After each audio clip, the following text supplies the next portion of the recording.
Hello everyone, कैसे हैं आप सभी। आज की क्लास में हम टैली प्राइम से संबंधित आपको अंडर ग्रुप की जानकारी देंगे। अंडर ग्रुप गाइस एक बहुत ही इंपॉर्टेंट टॉपिक है टैली प्राइम में। टैली में इवन टैली में जब भी आप कोई भी लेजर बनाते हैं या कोई भी आप पार्टी नेम क्रिएट करते हैं या किसी भी कोई भी आप आइटम क्रिएट करते हैं तो उसमें आपको अंडर ग्रुप जरूरी होता है। अंडर ग्रुप से ही ये चीजें कंफर्म होती हैं कि अगर आपने पार्टी नेम तैयार किया तो वो डीआर में जाएगा कि सीआर में जाएगा। आपने माल को परचेज किया है तो वो कैसे कंफर्म होगा कि वो परचेज लेजर में शो करेगा कि नहीं शो करेगा।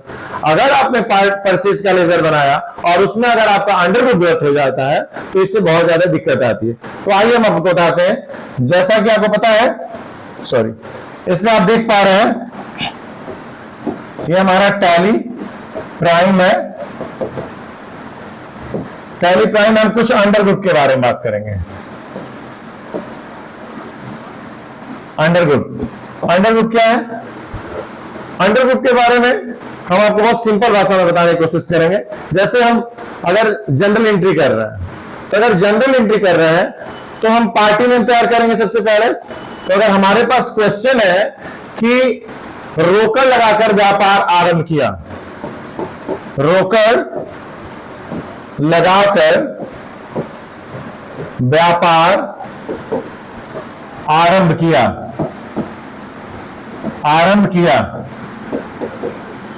तो गाइस इसमें रोकड़ जब लगाकर आरंभ किया तो व्यापार आरंभ कर रहा है तो सबसे पहले हमको इसमें वाउचर्स क्लियर करने पड़ते हैं कि ये कौन से वाउचर्स में इसकी एंट्री होगी।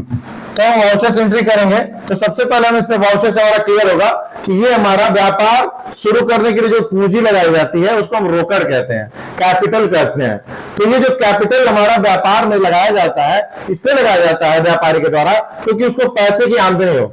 व्यापार अगर होगा, कोई भी व्यक्ति व्यापार इसीलिए करता है ताकि उससे वो पैसे कमा सके। तो वो रोकड़ लगाकर व्यापार आरंभ किया तो वो पैसे की उससे इनकम होगी। और इसलिए और टैली का रूल होता है कि अगर व्यापारी को किसी भी माध्यम से पैसे प्राप्त हो रहे हैं तो उसकी एंट्री रिसिप्ट वाउचर में होती है। तो ये रोकड़ लग रहा है तो यहाँ पे पार्टी को पैसा रिसीव होगा, पैसे की आमदनी होगी तो उसका जो है उसको जो है F6 यानी रिसिप्ट वाउचर में एंट्री होगी। वाउचर इसका रिसिप्ट वाउचर में आ जाएगा और इसका जो लेजर बनेगा, लेजर जो बनेगा कैपिटल का बनेगा। अब गाइस ये लेजर जब हम कैपिटल का बना देंगे तो बारी आती है हमारे अंडर ग्रुप की, जिस टॉपिक पे हम आज बात करने वाले हैं। तो अंडर ग्रुप जब यहाँ पे हम तैयार करते हैं तो अंडर ग्रुप हमारा कैपिटल अकाउंट होता है। कैपिटल अकाउंट होता है। जैसा कि आपको पता है कि कैपिटल अकाउंट कैसे क्लियर होता है। कैपिटल अकाउंट तो इसमें कैपिटल अकाउंट हमारा होता है और ये इसी तरीके से जब हम परचेज का लेजर तैयार करते हैं, अगर हमको परचेज करना होता है, परचेज अगर हम कोई भी सामान हम परचेज करते हैं तो उसके लिए हमको परचेज का लेजर बनाना होता है। तो परचेज का परचेज अकाउंट होता है। तो परचेज अंडर ग्रुप का बहुत, अगर परचेज का लेजर बना रहा है, परचेज जब हमारा अंडर ग्रुप सेल्स अकाउंट हो जाता है तो परचेज वाउचर की जगह पे वो शो नहीं करेगा, वो सेल्स में शो करेगा। आपने भले अगर आप सोच रहे होंगे कि हमने तो परचेज नाम लिखा था, लेकिन अगर गलती से अंडर ग्रुप गलत हो गया तो वो परचेज के लेजर में वो फिर से दोबारा शो नहीं कर सकता। तो आइए हम आपको कुछ भी थोड़ा बहुत अंडर ग्रुप के बारे में क्लियर करते हैं। जैसे अंडर ग्रुप, जैसे यहां पे अगर डेबिटर्स है, डीआर है तो इसका होगा सैलरी डेबिटर। इसको डेटर्स भी पढ़ते हैं। अगर यहां पे सीआर है तो इसका अंडर ग्रुप होगा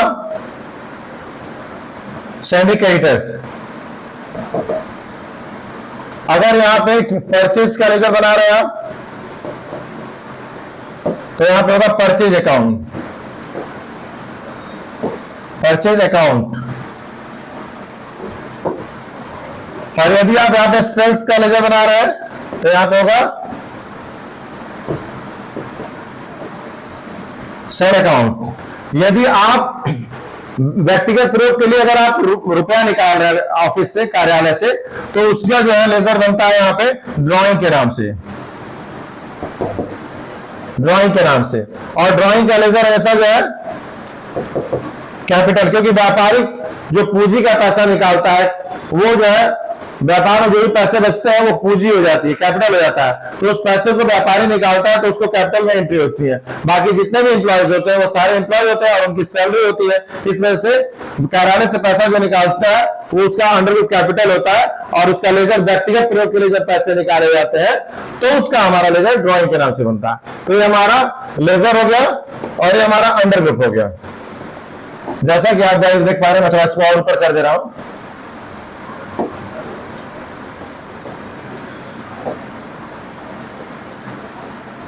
अंडरवुड।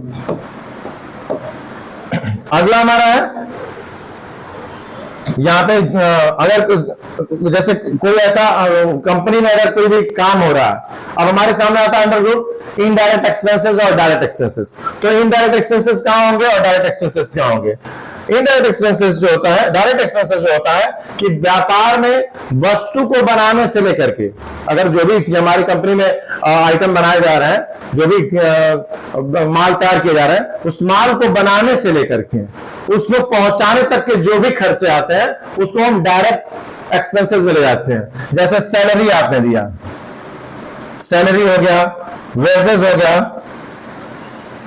है ना, और रेंट हो गया, गाड़ी भाड़ा, तो इस सबका अंडरवुड जो होता है हमारा डायरेक्ट एक्सपेंस होता है।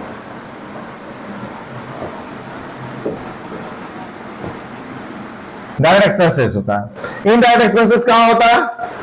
इसके अलावा अगर कोई भी इस तरीके का अगर आपके पास खर्च हो रहा है, जैसे कि आपने जो है भाड़ा दिया, आपने जो है इंश्योरेंस के लिए भुगतान किया, एडवर्टाइजमेंट के लिए पैसे दिए, आपने जो है ब्याज दिया, तो इस तरीके की अगर आता है तो उसका आप देंगे इनडायरेक्ट एक्सपेंस हो जाएगा। जैसे आपने कमीशन दिया, कमीशन का अगर कमीशन का जो है हमारा कमीशन अगर दिया है तो इसका इनडायरेक्ट एक्सपेंस होगा।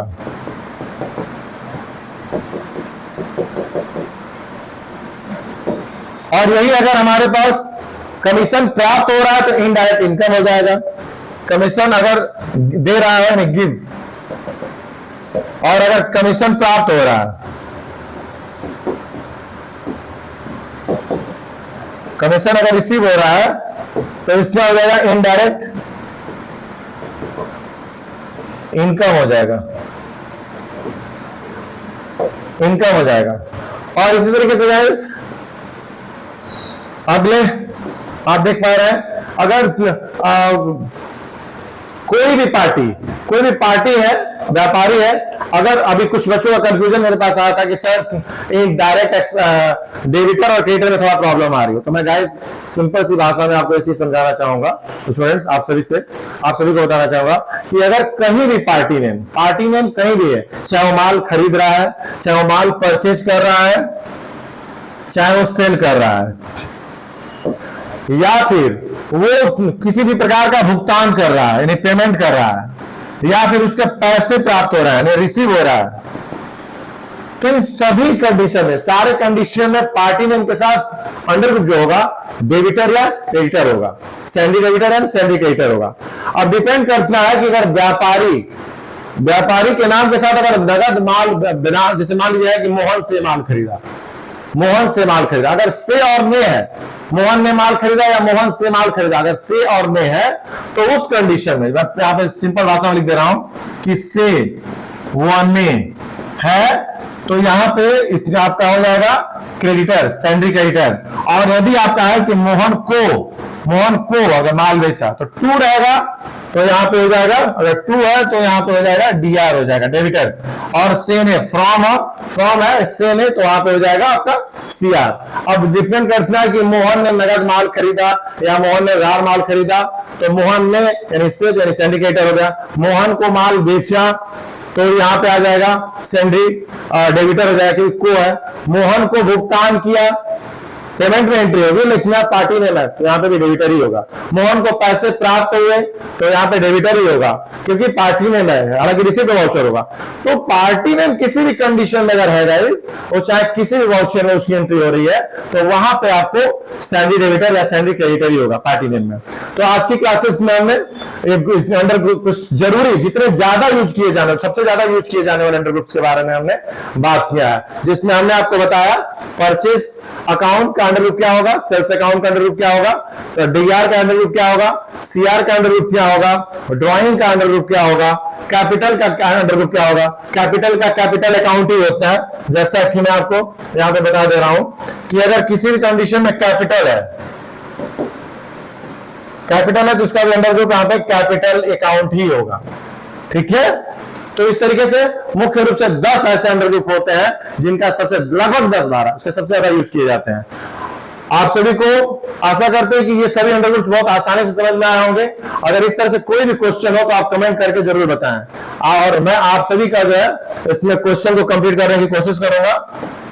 आप सभी इसमें बहुत अच्छे तरीके से सपोर्ट कर रहे हैं गाइस। इसमें जो भी आपको वीडियो दिए जा रहे हैं ये सारा का सारा जो है बच्चों के मांग पे दिए जाते हैं और उनको ये देखते हैं, समझते हैं और अपने जीवन में अच्छा कर पा रहे हैं। तो अगर वीडियो आपको बहुत बेहतर लग रहा हो तो आप इसको प्लीज ध्यान से देखें, समझें और अपने जीवन में उसको उतारें। आज के लिए बस इतना ही, मिलते हैं अगले वीडियो में। Thank you.